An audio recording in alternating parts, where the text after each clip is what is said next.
ഇല്ലടി വാങ്ങിയില്ല, വാങ്ങിക്കണം. ആഷിക്കൊന്ന് വന്നിട്ട് രാത്രി നമുക്ക് രണ്ടാക്കൂടെ ഒരുമിച്ച് പോയിട്ട് വാങ്ങിക്കണം എന്നാ വിചാരിക്കുന്നത്. ഞാൻ എന്നെ വിളിക്കേ. അല്ല ഇതെന്താ കൈമല്? ഇത് ഞാനൊരു ചുരിദാർ വാങ്ങിച്ചാടി. ഇത് അങ്ങനെ നോക്കൊന്ന്. നല്ല ഭംഗിണ്ടല്ലോ, എനിക്ക് ഇഷ്ടപ്പെട്ട കളറോ. കല്യാണൊക്കെ ആയില്ലേ, നമുക്ക് ഇടാൻ പുതിയ ഡ്രസ്സൊന്നും ഇല്ല, അതുകൊണ്ട് ഞാൻ സർപ്രൈസ് ആയിട്ട് വാങ്ങിച്ചതാ.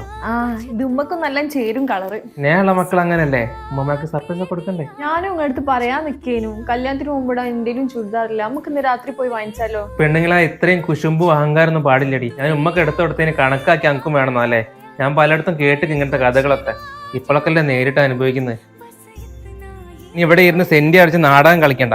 2000 രൂപ റൂമിൽ വെച്ചിട്ടുണ്ട്, എവിടെ വെച്ചാ പോയിട്ട് ചുരിദാർ എന്താ വെച്ചാ വാങ്ങിച്ചോ. നിങ്ങളൊന്നവിടെ അഷിക, എനിക്ക് ആ പൈസ വേണ്ട. എന്റെ കുശുമ്പ് ഈഗോ സമ്മതിക്കണ്ടാവല്ലേ. ഇത് കുശുമ്പൊന്നല്ല അഷിക, നിങ്ങൾ ഉമ്മക്ക് ഡ്രസ്സ് എടുത്ത് കൊടുക്കുന്നതിൽ എനിക്ക് സന്തോഷമുള്ളൂ. പക്ഷെ എനിക്ക് എടുത്തരാൻ നിങ്ങളല്ലേ ഉള്ളൂ. കല്യാണത്തിന് ഉമ്മന്റെ കൂടെ ഞാനും പോന്നില്ലേ. ഉമ്മ പറയാണ്ട് നിങ്ങൾ ഉമ്മക്ക് ഡ്രസ്സ് വാങ്ങിച്ചു കൊടുത്തില്ലേ. ആ സ്നേഹം നിങ്ങൾക്ക് ഇന്നോടത്തും കാണിച്ചൂടെ.